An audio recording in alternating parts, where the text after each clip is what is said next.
जैकबाबाद में तहरीक इंसारुल मुस्लिमीन जमात कर्मिया की जानिब से सालाना अजीमुशान मकाम मुस्तफ़ा कॉन्फ्रेंस का खलीफा हाफिज गुलाम अब्बास कर्मी की क़यादत में म्यूनसिपल हॉल में मुनक्किद हुआ।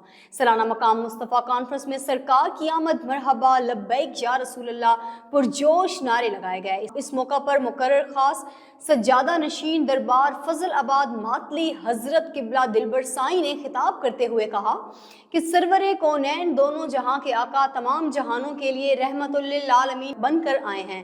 आप ससम के आने से जहालत और अंधेरे का खात्मा हुआ है।